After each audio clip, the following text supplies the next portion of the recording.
Okay, so in 2020, my little brother had an accident. When we were playing hide and seek as usual, he accidentally ran into a glass mirror. Thousands of broken glass pieces went flying by and were scattering all over the place. Unfortunately, one of the larger pieces pierced through his arm. Blood was everywhere. Terrified, my mom quickly picked up the towel and wrapped around his arm. But perhaps one of his arteries were penetrated. Blood was rushing out non-stop. When we finally arrived at the hospital, my little brother was in shock due to massive bleeding. Fortunate enough, he survived, but the scar with 40 stitches would stay with him for the rest of his life. Whenever I shared the story with the people I met, they would gasp in amazement, wondering how lucky my little brother was. Although it was commonly said that time heals all wounds, this was actually not true. What people haven't really thought about was the fact that my little brother has endured 10 years of laser treatment and self-doubt with the parents. At least that was how I thought about his injury back then. But was he really ashamed of his wounds? In fact, when neighbors met my little brother in an elevator ride and asked, "What happened? Why did you have so many Mapiforms wrapped around your arm?" my little brother would reply with a smile, "I was too naughty, I stumbled and was cut by glass." Then he would proudly show his scars as if they were some types of trophies or medals. What I couldn't understand at that time was how he managed to be so calm when others asked about the accident. If it was me, it would be extremely awkward to talk about the scar as it reminded me of the undesirable past. In contrast, my little brother confronted his past bravely. To him, the wound is a lesson to learn, a milestone to conquer. Also, wound is a place where light enters, where he can brag around and share his stories. If a 4-year-old can confront his unpleasant memories, why can't we? According to Freudian psychology, a large number of people unconsciously choose repression or denial as defense mechanisms when they try to hide away their distressing memories. Nevertheless, continuous repression has the effect of distorting reality, and in some extreme cases could lead to detrimental anxiety disorders. And psychoanalytic theory also suggests that repression has the effect of bringing further depression. Well, then you may start to wonder, how are we supposed to face our irritating memories? Well, here's how. So first, redirect your attention. Instead of being fixated on past regrets, focus on how those events made you grow. Also, it's common for people to attribute bad luck on external locus of control, such as blaming a low test score on the questions being too hard, or the environment being too distracting. Nevertheless, it's important for us to recognize our own limitations and remain positive. Second, reflect on your experience and share them with others.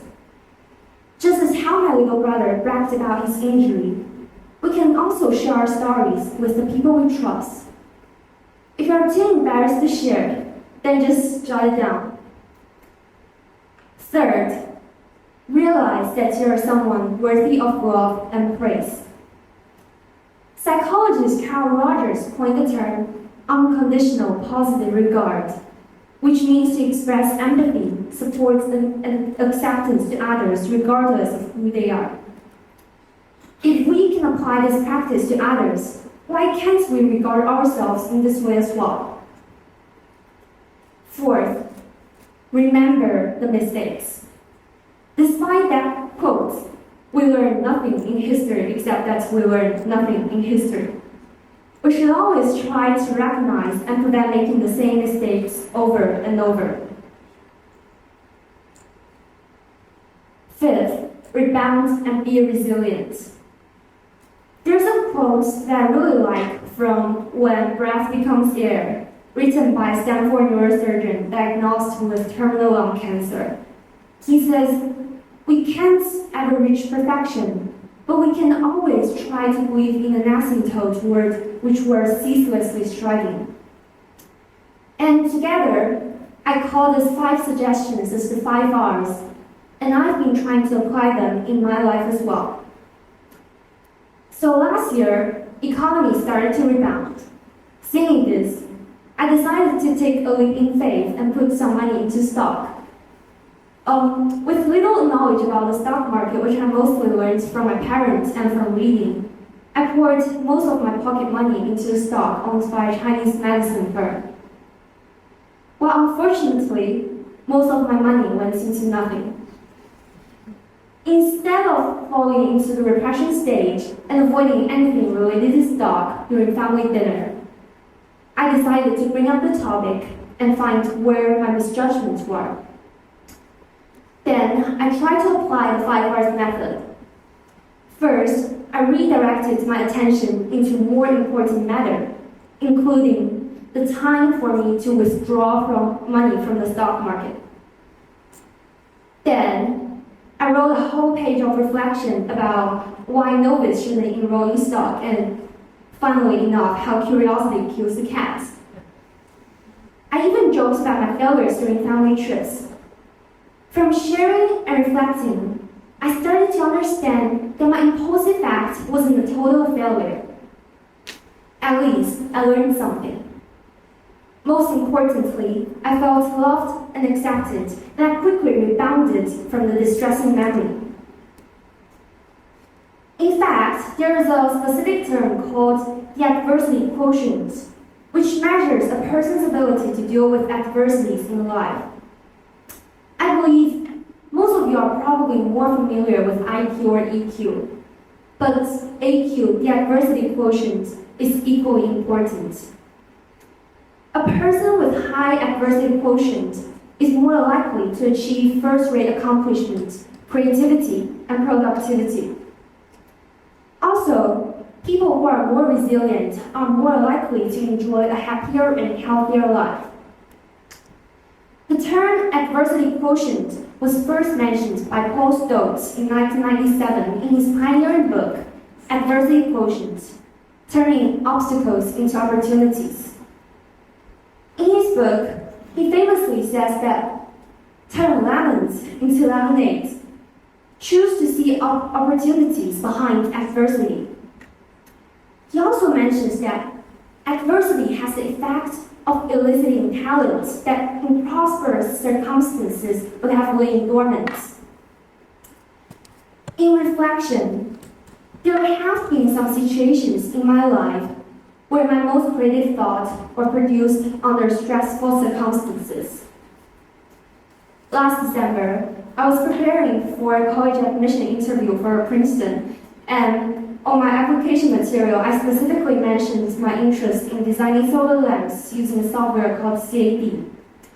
So during the interview, my interviewer wanted to know if any of my design could be manufactured into reality. I felt a bit hesitant to answer because none of my design could be manufactured, and I only knew how to do the models. But I really didn't want to disappoint my admission officer, so I replied, "Well, I'm not really sure, but I will definitely try. I think that's a good suggestion." And surprisingly, she said, "If you indeed make it sometime in the future, can I buy one of your products?" And I said, "Yeah, of course." Surprisingly, she added my WeChat. There was about a month for me to show my ability to the admission officer before she made my college decision. So under time pressure, I felt really stressed out, but I didn't give up. I spent hours every day researching about solar lamp designs and tried to change some of mine to make them more suitable to be manufactured. Later, I tried to contact with suppliers for lampshades and solar panels. The entire procedure was supposed to be carried out by a team, but I did it all by myself in a month. And it was actually far more complicated than I thought at first. And this was how my end product looked like. And I indeed sold one of the products to my admission officer. Although I didn't go to Princeton in the end because I was admitted to my early decision school, but I was also really thankful for that experience. Because if it wasn't because of that stressful situation, such as the approaching deadline or my wish to please the admission officer, I might not have come up with such creative lab design. So if there's something that you want to take away from today's talk, then please remember to be resilient. Also, apply the 5 R's method whenever you feel under stress. And last but not least, view wound not as a sign that you had been hurt, but a sign that you had healed. Thank you.